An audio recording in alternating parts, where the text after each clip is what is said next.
नमस्कार विद्यार्थियों, कैसे हो आप लोग। अब स्वागत है आप सभी का and introduction to Indian history part 2 online class में। तो इससे पहले हमने जाना था कि इतिहास किसे कहते हैं, इतिहास किसे कहते हैं, इतिहास की परिभाषा क्या है, इतिहास की शुरुआत कहाँ से हुई। लेकिन अब हम जानेंगे कि जो प्राचीन भारतीय इतिहास है उसको अध्ययन की दृष्टि से कितने भागों में बांटा गया है और उस प्राचीन भारतीय इतिहास में मानव ने अपने विकास के लिए किन किन कार्यों को किया, कौन कौन सी गतिविधियां उसके विकास का परिचायक बनती है, जो कि जिनसे हमें पता चलता है कि इतिहास जो है विकास का ही दूसरा नाम है। जैसे जैसे मनुष्य बढ़ता गया, जैसे जैसे उसकी बुद्धि का विकास होता गया, उसका सांस्कृतिक जीवन, उसका भौगोलिक जीवन, उसका रहन सहन सभी में आमूलचूल परिवर्तन होना शुरू हो गया था। तो अब हम जानेंगे कि प्राचीन भारतीय इतिहास, देखिए प्राचीन भारतीय इतिहास। विद्यार्थियों, प्राचीन भारतीय जो इतिहास है उसको अध्ययन की दृष्टि से सुगम बनाने के लिए 3 भागों में बांटा गया है। अतीत के इस अध्ययन को सार्वजनिक और अति सुगम बनाने के लिए हमने इसे 3 भागों में विभाजित किया है। तो सबसे पहला जो प्राचीन भारतीय इतिहास जो है उसका भाग है प्रागैतिहासिक काल।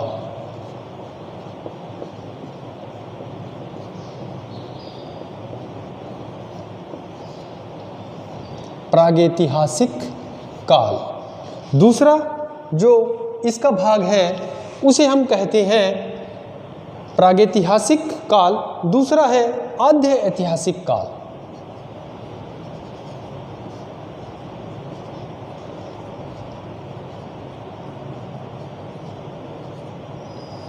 आद्य ऐतिहासिक काल और तीसरा जो है वो है ऐतिहासिक काल।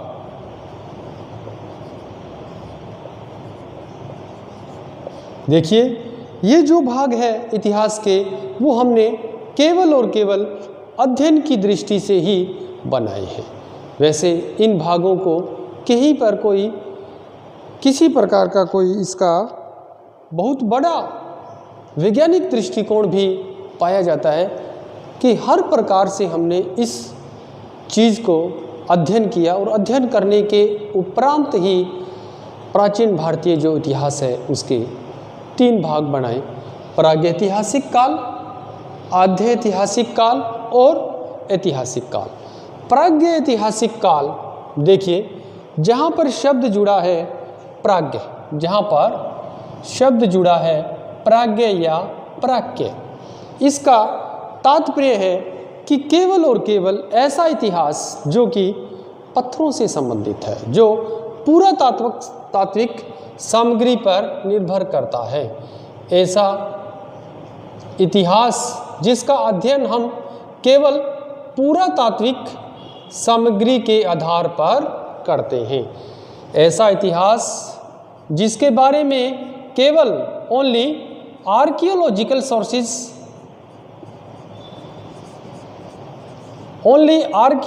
सोर्सेज के द्वारा ही जिसके बारे में जाना जा सकता है, वो इतिहास प्रागैतिहासिक काल है। यानी हम कह सकते हैं कि मानवीय सभ्यता का जो शुरुआती दौर था, मानवीय सभ्यता का शुरुआती दौर प्रागैतिहासिक काल था। दूसरा है आद्य ऐतिहासिक काल। आद्य ऐतिहासिक काल में क्या था कि हमें रिटन एविडेंस तो मिले हैं, रिटन एविडेंस यानी हमें लिखित साहित्य मिला है, रिटन लिटरेचर तो हमें प्राप्त हुआ है, लेकिन उस स्क्रिप्ट को अभी तक नहीं पढ़ा गया। But the script not yet red.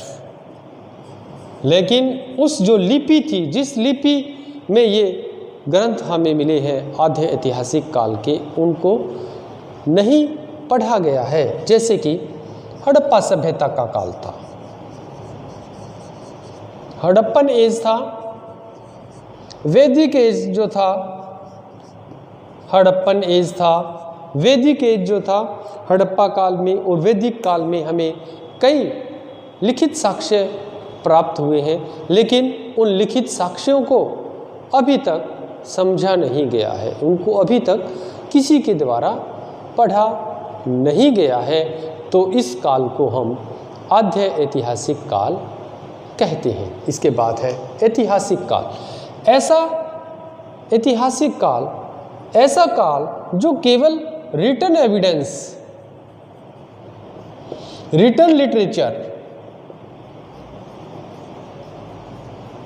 Written literature plus archaeological sources,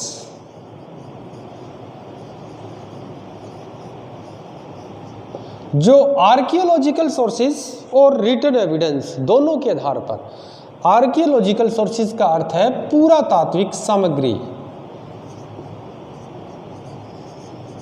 पुरातात्विक सामग्री, यानी जैसे ईंटें, मनके, सिक्के, प्राचीन समय की मूर्तियाँ, खंडहर, ये सभी पुरातात्विक सामग्री है।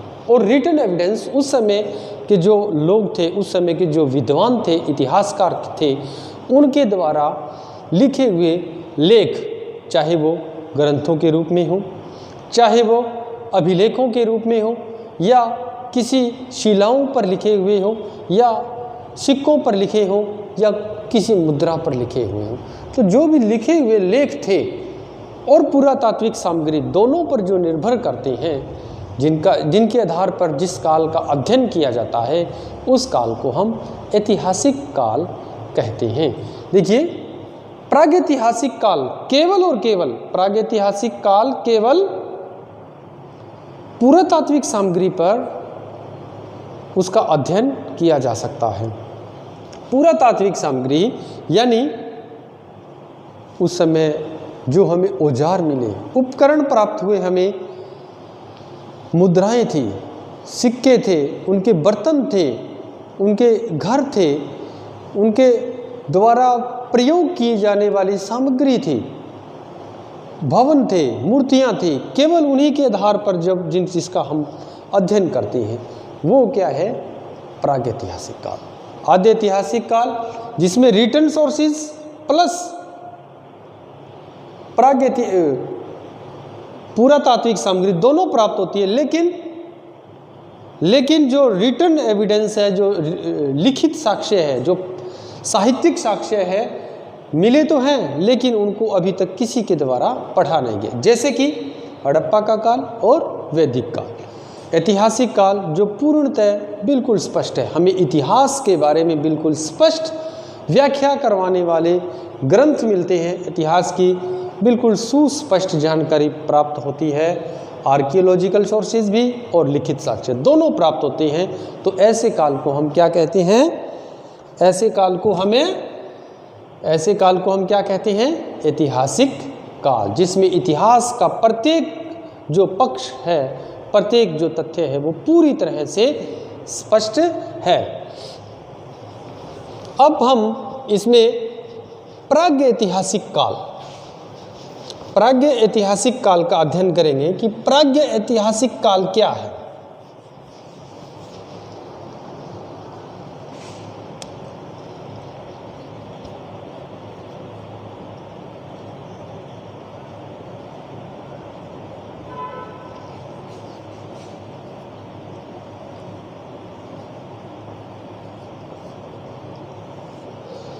प्रागैतिहासिक काल यानी ऐसा काल जो केवल पुरातात्विक सामग्री के आधार पर जिसके बारे में जाना जा सकता है।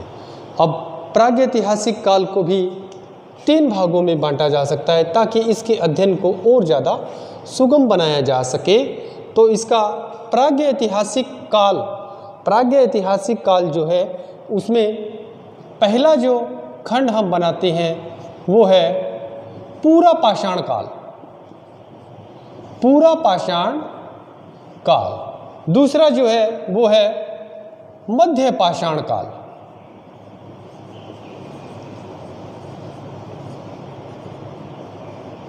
और तीसरा जो है वो है नवपाषाण काल। तीसरा क्या है? पूरा पाषाण काल, मध्य पाषाण काल और नवपाषाण काल। जैसे कि मैंने आपको शुरुआत में ही बताया था कि इतिहास जो है वो विकास का दूसरा नाम है।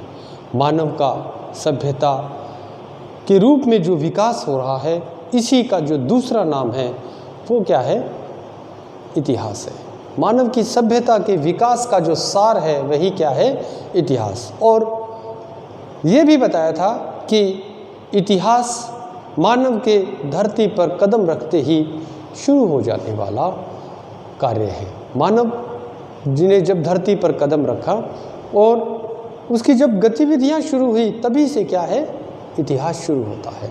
अब जब हम पूरा पाषाण काल, मध्य पाषाण काल और नवपाषाण काल तीनों का जब हम अध्ययन करेंगे, तीनों के बारे में जब हम पढ़ेंगे, तो तीनों के बारे में डिफ्रेंशिएट करेंगे तो हमें पता लगेगा कि पूरा पाषाण काल में जो कार्य हुए थे, मध्य पाषाण काल में मानव ने उससे कुछ और विकास किया और नवपाषाण काल में उससे कहीं और विकास किया। तो ये क्या है? मानव के विकास की जो सतत प्रक्रिया है उसके बारे में हमें जानकारी प्रदान करता है। तो सबसे पहले हम पूरा पाषाण काल के बारे में जानें। पूरा पाषाण काल क्या था? पूरा पाषाण काल, देखिए कि पूरा पाषाण काल जो था, पूरा पाषाण काल में नेग्रिटो जाति के लोग थे। ऐसे लोग जिनकी स्पेसीज हम कह सकते हैं कि नेग्रिटो थी। नेग्रिटो स्पेसीज के जो लोग थे वो पूरा पाषाण काल में निवास करते थे। अब पूरा पाषाण काल के जो लोग थे उनका पूरा जीवन पत्थरों पर निर्भर था। उनका पूरा जीवन पत्थरों का अध्ययन करने पर ही था। वो अपना पूरा जीवन केवल और केवल पत्थरों के अध्ययन पर ही बिताते थे। पूरा पाषाण काल में जो लोग थे वो किस प्रकार के औजार प्राप्त करते थे? वो देखिए कि वहाँ के जो लोग थे वो हैंड एक्स,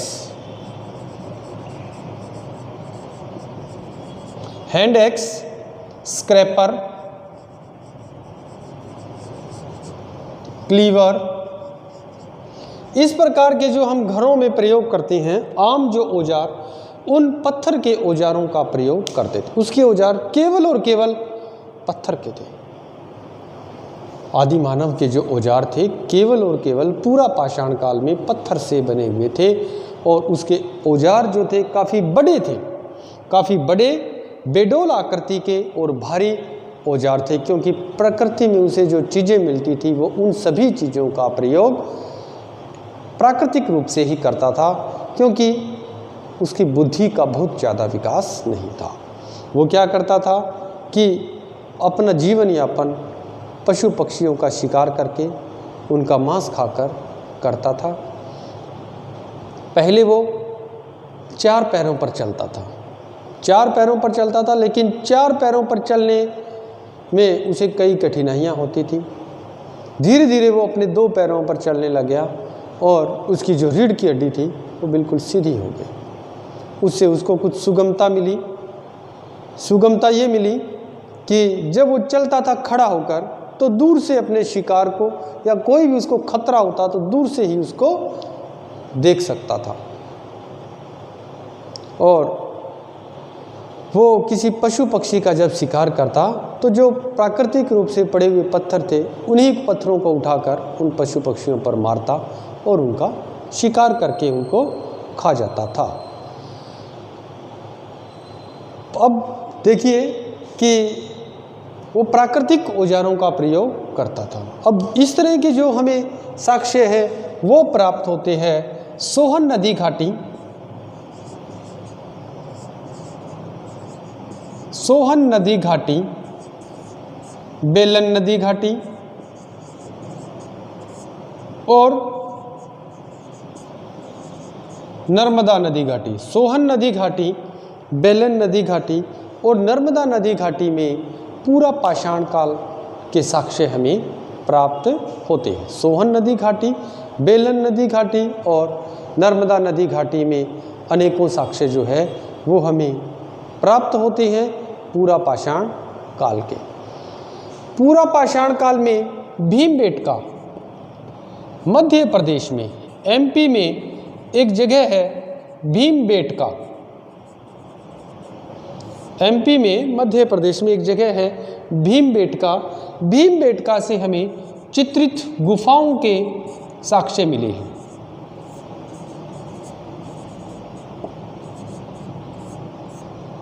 चित्रित गुफाएं, ऐसी गुफाएं जिनमें पशु पक्षियों की, फूल पौधों की पत्तियों के साक्ष्य हमें प्राप्त होते हैं और शायद इतिहास में कला की दृष्टि से पहला साक्ष्य हमें प्राप्त होता है। कला की दृष्टि से अगर देखें, आर्ट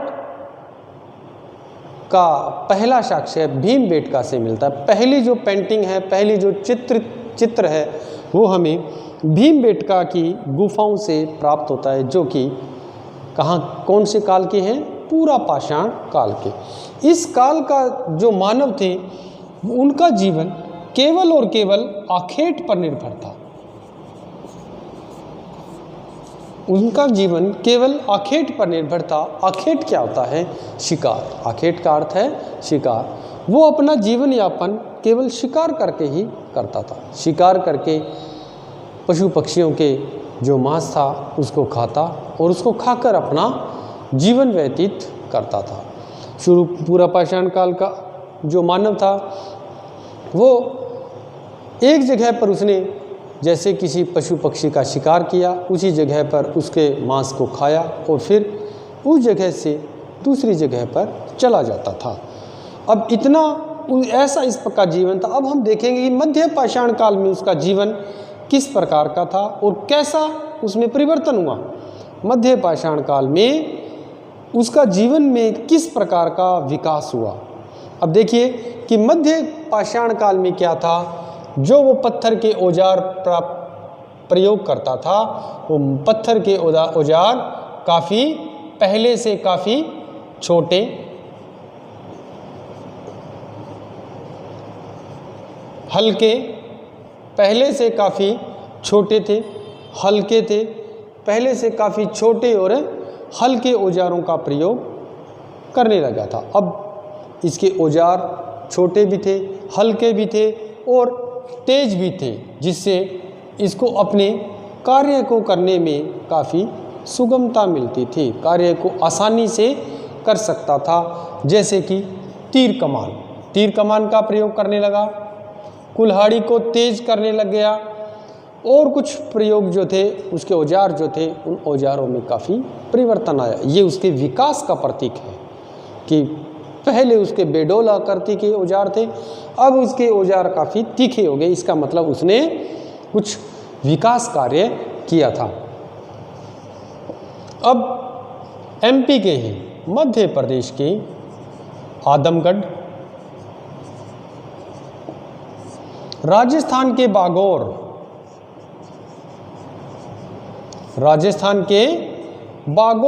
बागौर जगहों से हमें पशुपालन के साक्ष्य प्राप्त होते हैं। यानी अब उसने पशुओं को पालना शुरू कर दिया।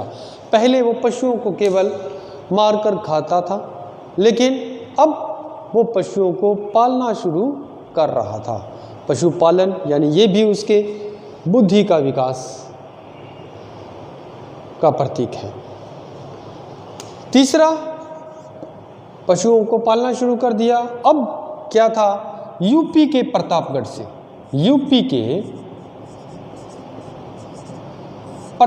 से मानव की अस्थि पंजर प्राप्त हुए हैं।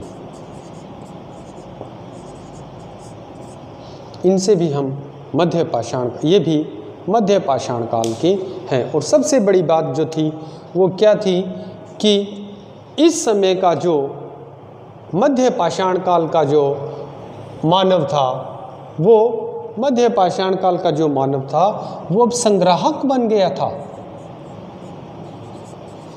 संग्राहक अर्थात भोजन को इकट्ठा करने वाला बन गया था। पहले वो जहाँ पर भी उसको भोजन मिलता वो उसको मारकर खा लेता और उस स्थान से आगे कहीं पर चला जाता था। लेकिन अब उसने अपने भविष्य के बारे में सोचना शुरू कर दिया। जैसा भी जहाँ भी उसको भोजन मिलता उस अधिक भोजन को, अधिशेष भोजन को वो इकट्ठा करता, इकट्ठा करके उस अधिशेष भोजन को अपने पास संग्रहित करता ताकि वो भविष्य में इसको प्रयोग कर सके।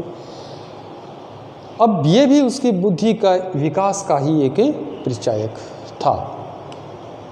धीरे धीरे इसमें भी कुछ और परिवर्तन होते गए थे और जैसे भी नवपाषाण काल आता है तो नवपाषाण काल में उसकी बुद्धि में, उसके समाज में, उसके रहन सहन में अनेकों अमूलचूल परिवर्तन होते हैं। अगर हम पूरा पाषाण काल के मानव की नवपाषाण काल के मानव से तुलना करेंगे तो उसका रहन सहन, उसका जीवन, अनेकों जो चीज़ें थी उनमें दिन रात का अंतर हो गया था। यहीं से हमें पता चलता है कि जो इतिहास है वो विकास का ही दूसरा नाम है।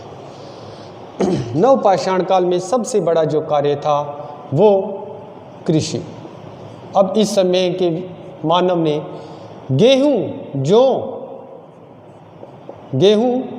जौ आदि की कृषि करना शुरू कर दिया था। आदि की जब कृषि करना उसने शुरू कर दिया तो उसको कृषि के साक्ष्य भी प्राप्त होते हैं।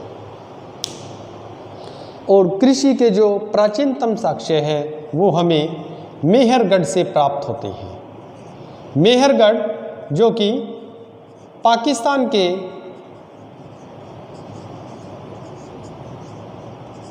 बलूचिस्तान प्रांत में है। मेहरगढ़ जो कि पाकिस्तान के बलूचिस्तान प्रांत में है, वहाँ से हमें प्राचीनतम बस्ती के और कृषि के साक्ष्य मिलते हैं। यहाँ पर बस्ती भी थी और कृषि के भी साक्ष्य प्राप्त होते हैं जो कि लगभग 6000 ईसा पूर्व के हैं, जो कि लगभग 6000 ईसा पूर्व के हैं।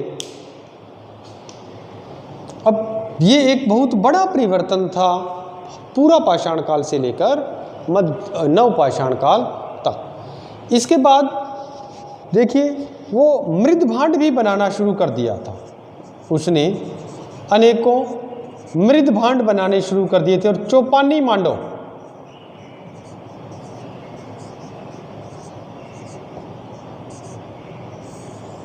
चौपानी मांडो नामक स्थान से उसके मृद भांड प्राप्त किए हैं। चौपानी मांडो से हमें मृद भांड मिले हैं जो कि उस समय के मानव के द्वारा बनाए हुए थे। पहले वो औजार केवल पत्थर के बनाता था, लेकिन बुर्ज होम, गुफ कराल और बिहार के चिरौंद से हमें कुछ ऐसे साक्ष्य मिले हैं जिससे हमें ये पता चलता है कि वो हड्डी के उपकरण बनाने लगा था। अब उसके उपकरण भी हड्डियों के बनने लग गए थे। इलाहाबाद के कोल्डी हवा, इलाहाबाद के कोल्डी हवा नामक स्थान से चावल के साक्ष्य प्राप्त हुए। इससे हम जान सकते हैं कि उस जगह पर चावल का प्रयोग भी किया जाता था। और सबसे बड़ी बात जो हम अब जानेंगे कि इस समय का जो मानव था वो अब उत्पादक बन गया था, उत्पादक बन गया था और स्थिर ग्राम्य जीवन जीने लग गया था।